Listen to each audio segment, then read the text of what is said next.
አደይ አበባ ጋር በተያያዘ የመጀመሪያው መረጃችን ብናደርገው የተሻለ ይመስለኛል። ምክንያቱም እንግዲህ ስቴዲየሞች ብሩኬ ከዚህ በፊትም ብዙ የእግር ኳሱ ቤተሰቦች የስፖርት ቤተሰብ ጥያቄውን ሲሰነዝር ነበረ። በተለይ አደይ አበባ ስቴዲየም ብዙ ነገሮች አላስፈላጊ ነገሮች ሲደረጉበት ቆይቷል። የተባለለትን ጊዜም አላሳካም።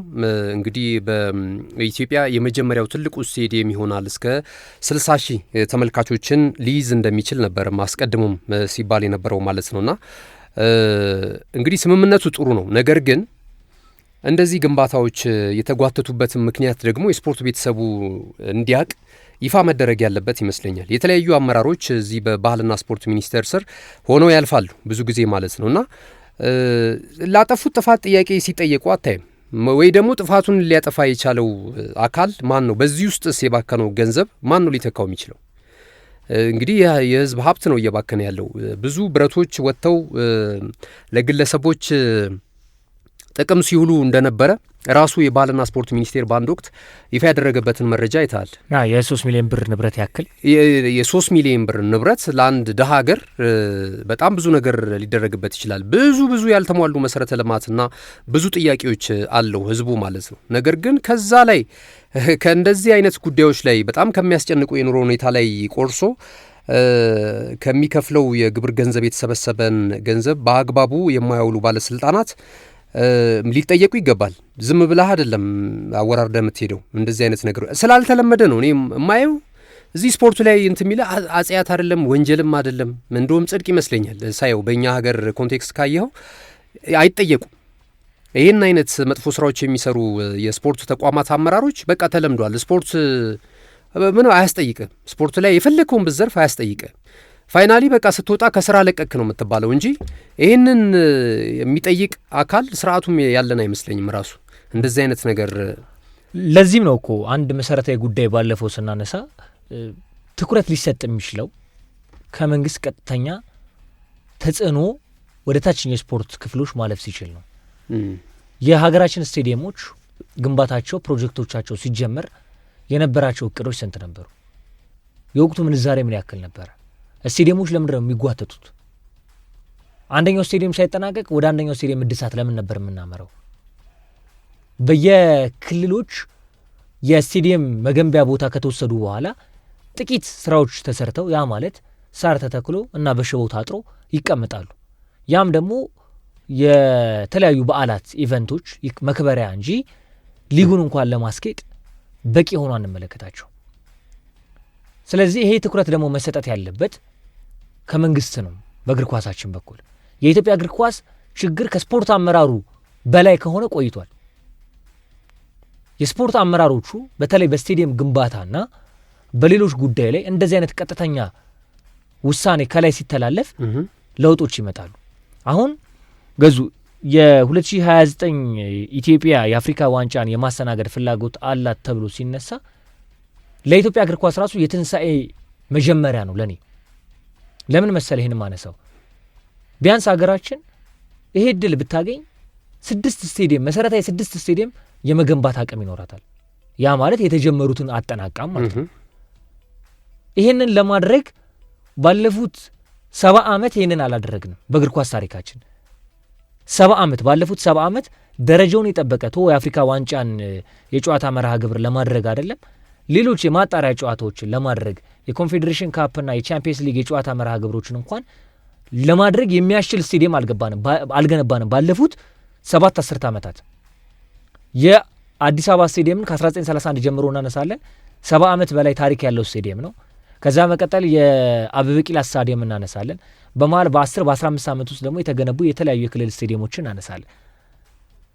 እንደዚህ ትኩረት ሳይሰጣቸው በጀቱም እያጠራቸው አንዳንድ ጊዜ ደግሞ መሰረታዊ ክፍተቶችም እየተፈጠሩ ስቴዲየሞች የማይጠናቀቁበት ምክንያት የትኩረት ችግር ነው።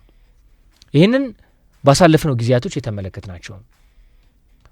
የአደይ አበባ ስቴዲየም ግንባታው የተጀመረው 2008 ነበረ። ስቴዲየሙ ሲጀመር 60 ሺህ ተመልካቾችን እንደሚይዝ ነበር ምክንያት ተደርገው የተጀመረው። እዚህ ከ22 ወደ ቦሌ በምንመጣበት ቦታ ላይ ያለው ስታዲየም ነው። ስታዲየሙ ሲገነባ የካፍና የፊፋ ደረጃን አሟልቶ ይገነባል የሚል እቅድ ተይዞ ነበር የተጀመረው። ይሄ ስቴዲየምን ለመገንባት ባለፉት 9 ዓመታት የተለያዩ ስራዎች ተሰርተው ነበር። ስታዲየሙ ግን የሚፈልጋቸው መሰረታዊ ስራዎችን ለማጠናቀቅ ከተለያዩ ተቋራጭ ድርጅቶች ጋር ስምምነትን ፈጽመው ነበር። ከዛ ባሻገር ደግሞ የሚያስፈልጉ ማቴሪያሎች የዋጋ ጭማሪ አሳይቶ ነበር። የንብረት መጥፋት አጋጥሞት ነበር ስቴዲየሙ። ይሄንን የባህል ስፖርት በአንድ ወቅት የገለጸው ነው። የስቴዲየሙ የማጠናቀቂያ ስራዎችን ለመከወን ከዚህ በፊት ተይዞ ከነበረው ገንዘብ ባሻገር አሁን ባለበት ስቴዲየሙ አሁን ባለበት ሂደት በተለይ ባለፉት 7 ወራት ግንባታውን በተለየ መንገድ ለማፋጠንና የተሻለ ሂደት ለመፍጠር ከአረብ ኤሚሬትስ መንግስት ጋር የ57 ሚሊዮን ዶላር ድጋፍ ተደርጓል። ያ ማለት ደግሞ ስራዎቹን ለማከናወን የሚያስፈልጉ ስራዎችን ለቀሪ ስራዎች የሚያስፈልጉ ቀጥታ ድጋፍ የተደረገበት ነው። ስቴዲየሙ ሙሉ ለሙሉ ቀሪ የማዘመኒያ ስራዎች ተሰርተው የማጠናቀቂያ ስራዎቹን ፈጽሞ ለአገልግሎት እንዲውልና የፊፋና የካፍን መስፈርት አሟልቶ ስቴዲየሙ ወደ አገልግሎት እንዲደርስ ወደ 18.6 ቢሊዮን ብር ያስፈልጋል። ይህንን ስምምነት ትናንትና የኢፌዴሪ ባህል ስፖርት ሚኒስቴር ወይዘሮ ሸዊት ሻንካ ስምምነቱን ፈጽመዋል። የስምምነቱ ሂደት የስቴዲየሙን ምዕራፍ 2 ደረጃና የሶስተኛ ስራዎችን ለማጠናቀቅ የሚደረግ ስምምነት ይሆናል ማለት ነው። በዚህ ሂደት ላይ ነው ስምምነቱ እንደሚካሄድ ትናንትና የኢፌዴሪ ባህል ስፖርት ሚኒስቴር ሸዊት ሻንካ የገለጹት። የስቴዲየሙ ምዕራፍ 2 ደረጃና የሶስተኛ ስራዎች ደረጃዎች የሚጠናቀቁበት ይሆናል ማለት ነው። የኤችኤም ኢንጂነሪንግ ስቴዲየም ግንባታ አማካሪ ደግሞ ዶክተር መሰለ ኃይሌ በሂደቱ ላይ ደግሞ ያላቸውን ስራዎች ደረጃ 2ና ደረጃ 3 ስራዎችን የማጠናቀቅና የጣሪያ ገጠማና የውስጥ ስራዎችን እንደሚይዝ ስምምነቱ አጠቃላይ ሂደቱን ገልጸዋል።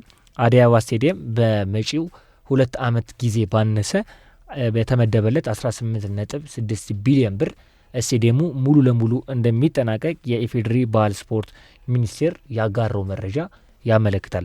ትናንትናም የተጠቀሰው ስምምነት ይህንን ይገልጻል። ከዚህ ከቻይናው ድርጅት ጋር የሚሰራው ስራ አዲስ አበባ ስቴዲየምን በቀጣይ 2 ዓመታት ባነሰ ጊዜ ምናልባት 2027 ላይ ሀገራችን ኢትዮጵያ አዲስ አበባ ስቴዲየምን ልትጠቀምበት ትችላለች የሚል ሀሳብ ያለው መረጃ ነው የኢፌዴሪ ባህል ስፖርት ሚኒስቴር ትናንትና የገለጸው።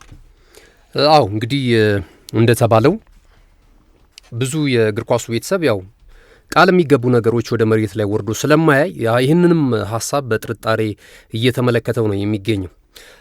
ነገር ግን እኔ አሁን አንዳንድ ጉዳዮችን ሳይ ማይመስሉ ነገሮች፣ ከዚህ በፊት ያልተለመዱ ነገሮች፣ ትልልቅ ሜጋ ፕሮጀክቶች ሲጠናቀቁ እያየን ነውና መንግስት እውን ይህን ጉዳይ አምኖበት ይመስለኛል እንግዲህ 18.6 ቢሊዮን ብር ኢንቨስት ያደረገው እዚህ ስቴዲየም ላይ።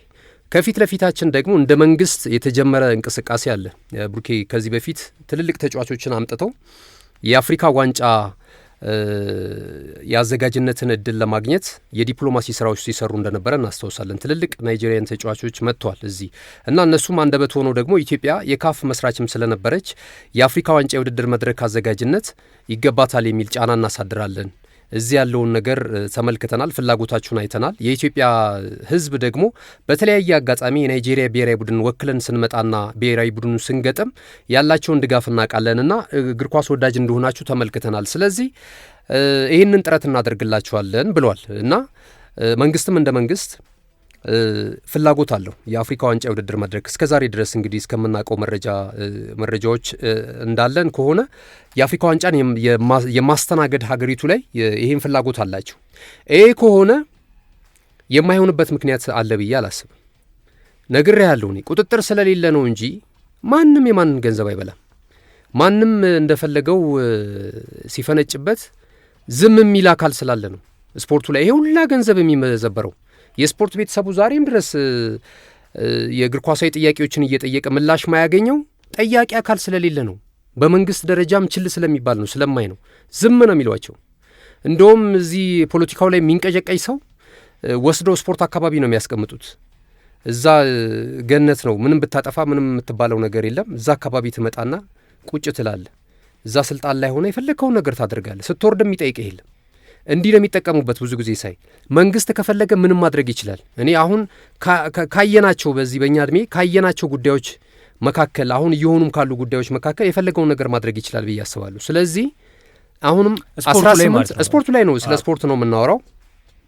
ስፖርቱ ላይ የተበጀተው በጀት 18.6 ቢሊዮን ብር ማለት በርካታ መሰረታዊ ነገሮችን፣ ሌሎች ጉዳዮች፣ አንገብጋቢ የሆኑ ነገሮችን ሊፈታልን ይችላል።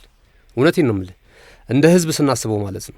ነገር ግን ለዚህ ነገር ቅድሚያ መሰጠቱን እያደነቅን በመንግስት በኩል የተበጀተው በጀት ያው በስፖርት ዘርፉ የባህልና ስፖርት ሚኒስቴር ተጠሪነቱ ለመንግስት ስለሆነ የስፖርት ተቋምም ቢሆን የመንግስት የስፖርት ተቋም ብለን የምናስበው የኢትዮጵያ ባህልና ስፖርት ነው። ስለዚህ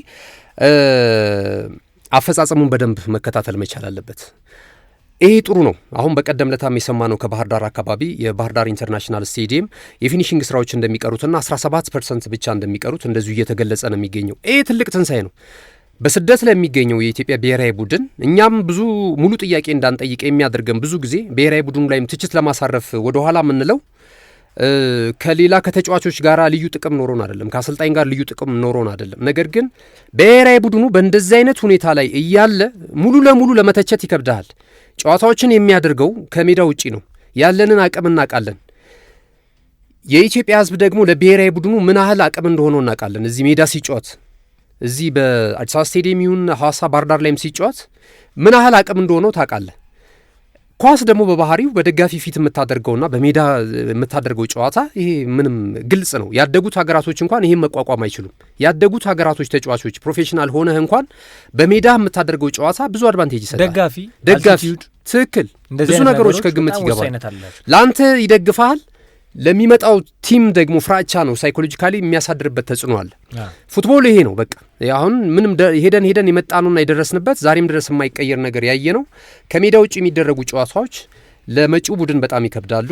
ነገር ግን ለባለሜዳው ክለብ ደግሞ ወይም ብሔራዊ ቡድን ደግሞ የተሻለ ነገር ይሰጣል።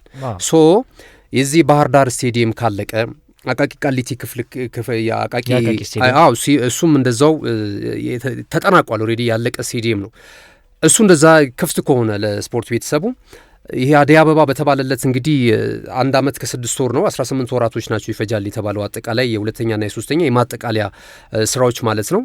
ይሄ ከሆነ ስፖርት ቤተሰቡ ጥያቄው ይመለሳል በመጠኑ መሰረተ ልማትን በተመለከተ ማለት ነው። እዛ ደግሞ ጎን ለጎን ትራኮች ይሰራሉ። አሁን ስቴዲየም ሲሰራ ያው በስቴዲየም ዙሪያ ላይ ትራኮች እንዳሉ ይታወቃል። ይሄ ደግሞ ለአትሌቶቻችን በተወሰነ መልኩ ቢሆን የተሻለ ነገር ያስገኛል። ብዙ ነገር በሚገባ የስራ ዕድል የቆሙ አሉ። በኳስ እንቅስቃሴዎች ያገኟቸው የነበሩ ወጣቶች እዛ አካባቢ ላይ የሚያደርጓቸው እንቅስቃሴዎች አጠቃላይ ትራንስፖርቴሽን ብትል ሆቴል ብትል የከተማ እንቅስቃሴ ደግሞ ይነቃቃል። እውነት ለመናገር ይሄ አሁን ብዙ ነገሮችን የስራ አጥነት ብዙ ነገር አለ ብለን ብዙ ነገር በምናስተጋባበት ሁኔታ ውስጥ ትኩሳትን እያቀዘቀዘ ነገሮችን ወደ መልካም ነገር ስፖርት በባህሪው ሰው ለሰው የማስተሳሰር አቅም አለው። ብዙ አቅም ይሆናል። እኛም ብቻ አይደለም ከአፍሪካ የሚመጡ ከዓለም የሚመጡ እግር ኳሱን ብለው ከኛ ሀገር ጋር የሚጫወቱትን ሁሉ የማስተሳሰር ባህሪ አለው። ሶ ይሄ ትልቅ ነገር ነው። እኔ አሁንም የስፖርት ቤተሰቡም ስጋቱን እየገለጸ እንደሚገኘው እኔም እንደ አንድ የስፖርት ባለሙያ ወይም እንደ ሚዲያ ባለሙያ ምንድን ነው ምለው መሰለ አፈጻጸሙን በስርዓት መገምገም ያስፈልጋል። እንደ መንግስት ማለት ነው። የኢትዮጵያ ባህልና ስፖርት ሚኒስቴር ክትትል ማድረግ አለበት።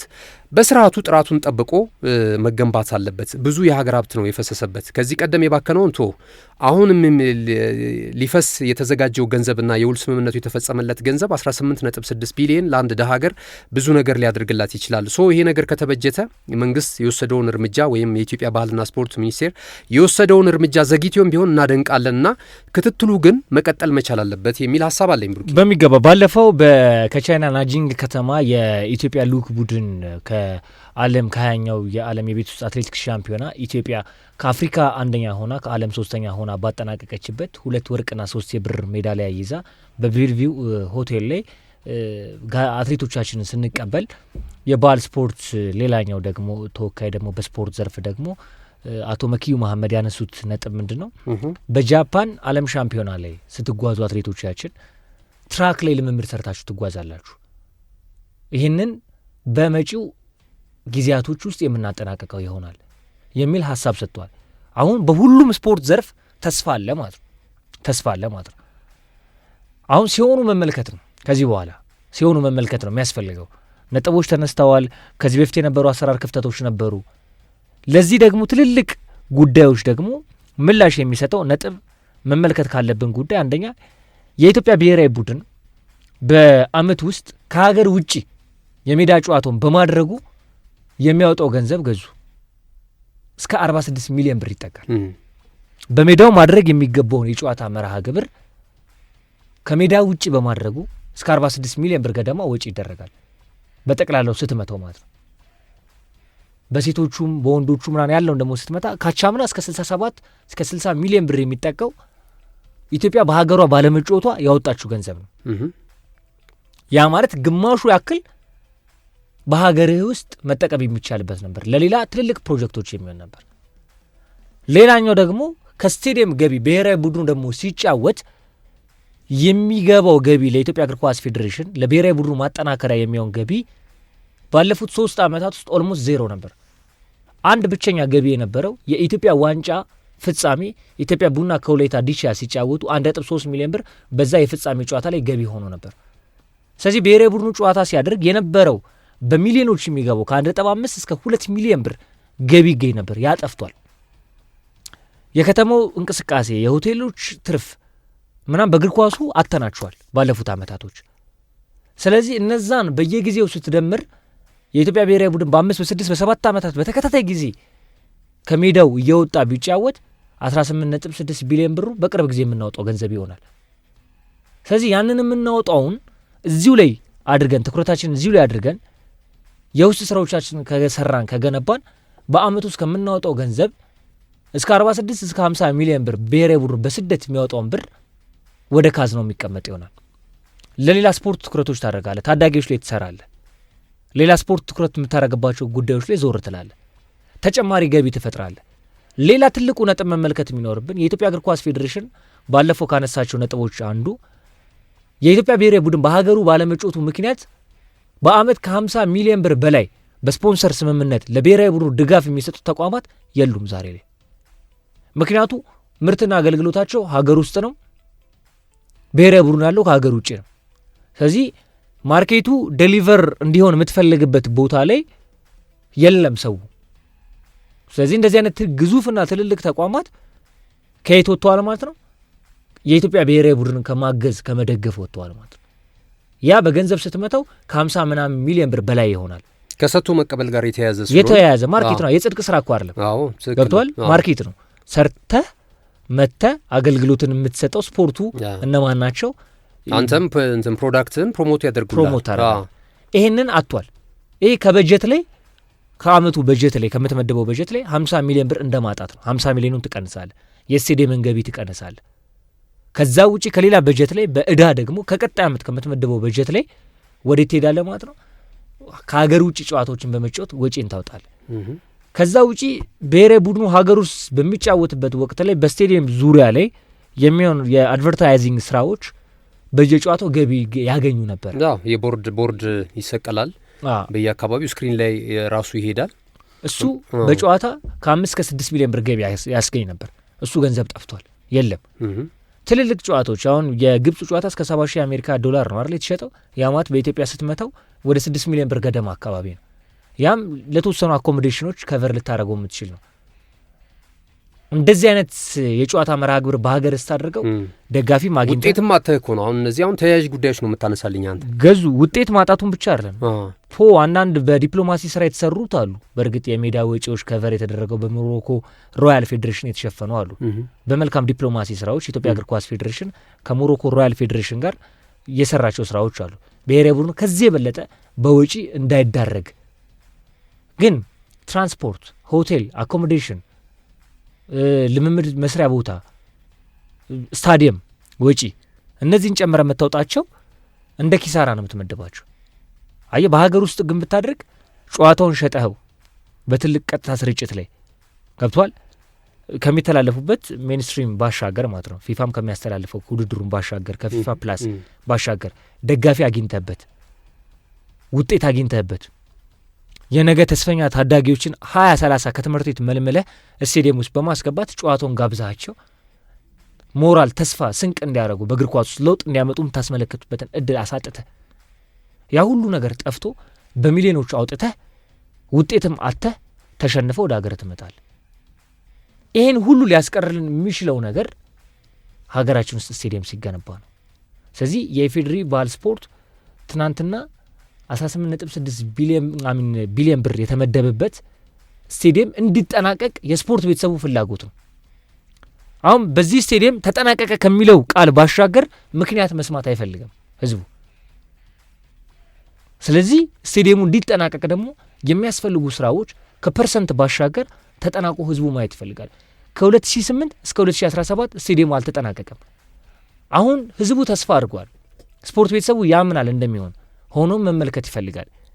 ኢትዮጵያም እንደ መሰረተችው ታሪክ እንደ ጎረቤቶቿ ዛሬ በእግር ኳስ ከኛ ከፍ ባሉት እንደ ሰሜን አፍሪካዎቹ እኛም በእግር ኳሱ መሰረተ ልማት ውስጥ መግባት መሳተፍ እንፈልጋለን። ብሔራዊ ቡድናችን በሀገራችን መመልከት እንፈልጋለን። ውጤት እንዲያመጣ መመልከት እንፈልጋለን። ይሄን ደግሞ ስቴዲየም ያስፈልጋል። ኢትዮጵያ 2029 እድሉን ብታገኝ እንግዳ ልጋብዝም። ትልልቅ አፍሪካውያን ተጫዋቾችን ወደ ሀገሯ ልትጋብዝም። ስለዚህ በለመዱት ስታንዳርድ ስታዲየም መገንባት ይኖርባታል። ለዛ ደግሞ የሚያስፈልጉ መሰረተ ልማቶች አንደኛው የጀመርናቸውን ስቴዲየሞች ማጠናቀቅ መቻል አለብን። ስለዚህ በቀጣይ ጊዜያቶች ተስተካክለው ስቴዲየሙ ምናልባት ለአትሌቶቻችንን ባለፈው ያነሳነው ጥያቄ ያለ የትራክ ጉዳይ ጠቅሰናል። ትራክን ምላሽ እንደሚያገኝ ተገልጿል።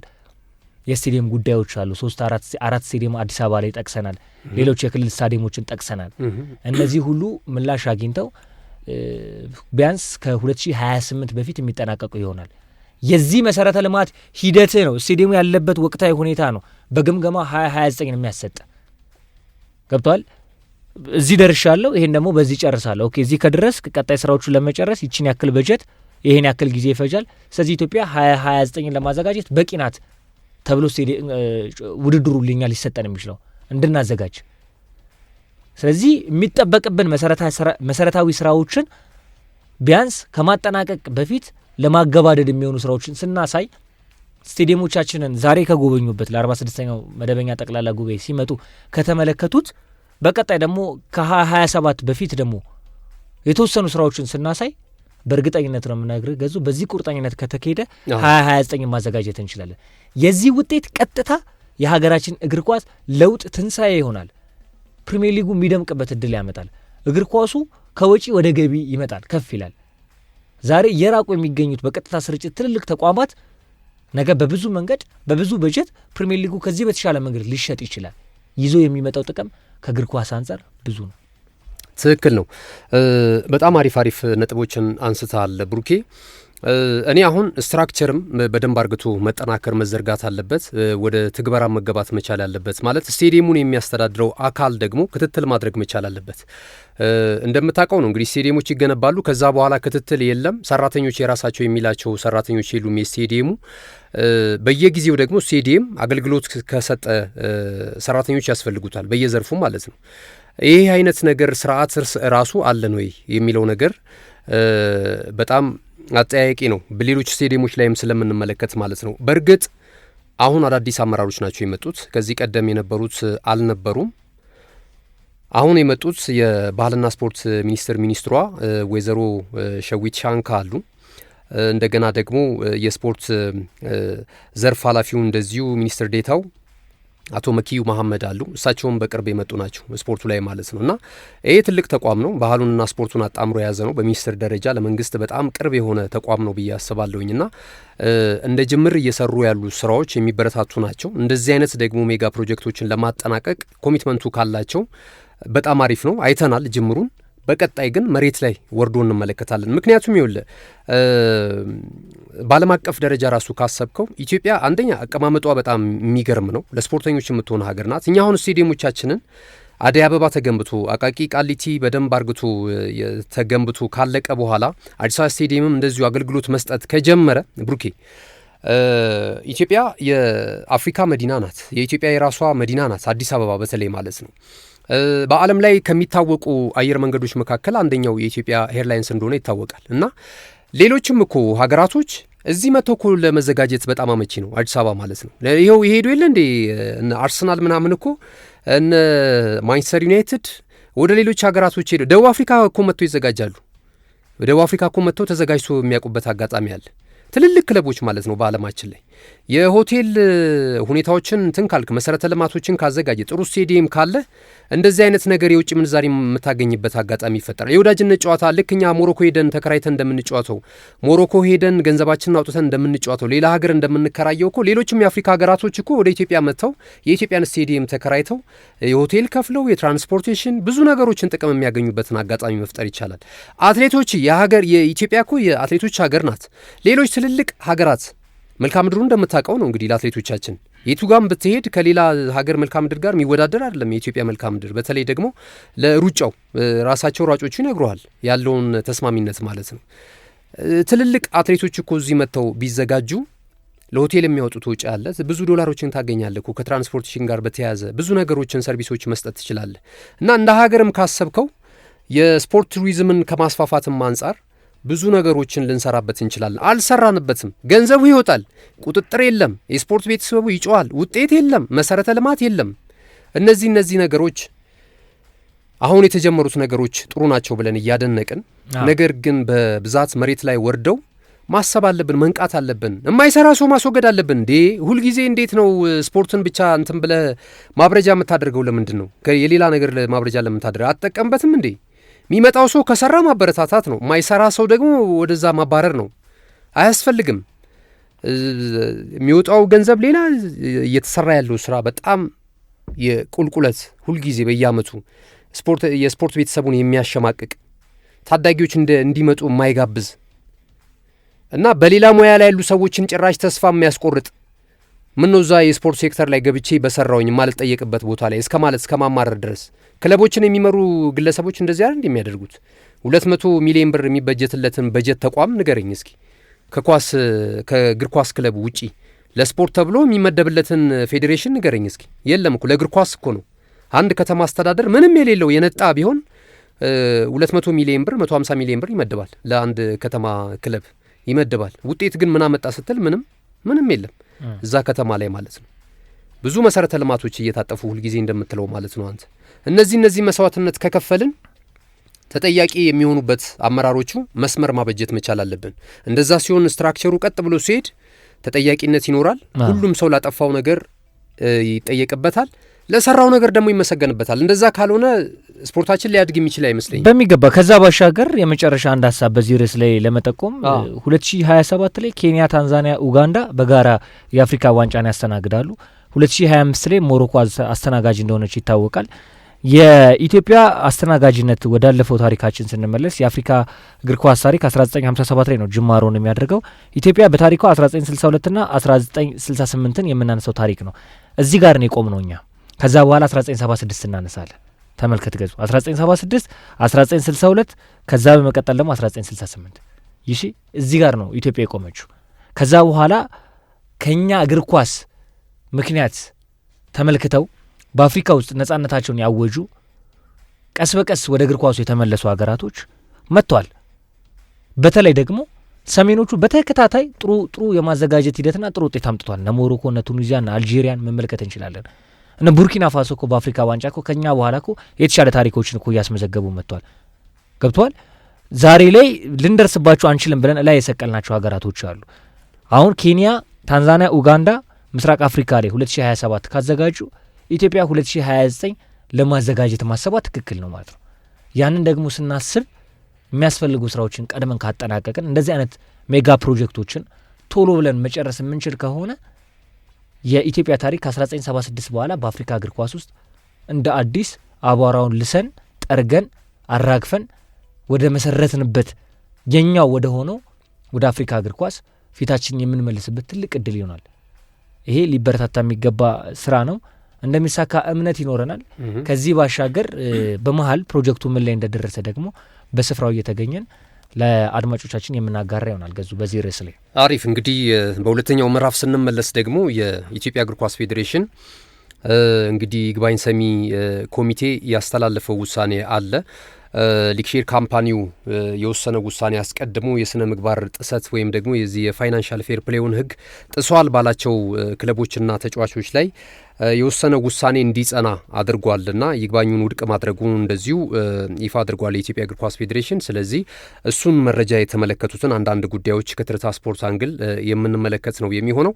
ስለዚህ እስካሁን እያነሳ ነው ባለውና ወደፊት ደግሞ በምናነሳቸው አስቀድመን በሃይላይት ባስጨበጥናችሁ መረጃ መሰረት እናንተም ሀሳብ አስተያየታችሁን በትርታ ፌስቡክ ፔጃችን ላይ የገባችሁ ሀሳብ አስተያየታችሁን ልታስቀምጡልን ትችላላችሁ። እያደመጣችሁን ስላላችሁ በጣም እናመሰግናለን። ጋዜጠኛ ብሩክ ተስፋዬ፣ እኔም ገዛኸኝ ዱላ ከቴክኒሽያናችን ዳዊት ተፈራ ዲጄ ዴቭ ጋር በጋራ በመሆን መረጃዎችን ወደ እናንተ እያደረስን እንገኛለን። ከ8 ሰዓት ሲሆን ዋና ዋና ዜናዎች ይደመጣሉ። የሰዓት እወጃ ይኖራል። ሙዚቃ ተገባብዘን ትርታ ስፖርት በሁለተኛው ምዕራፍ የሚመለስ ይሆናል። መልካም ጊዜ ይሆንላችሁ። አብራችሁ ነው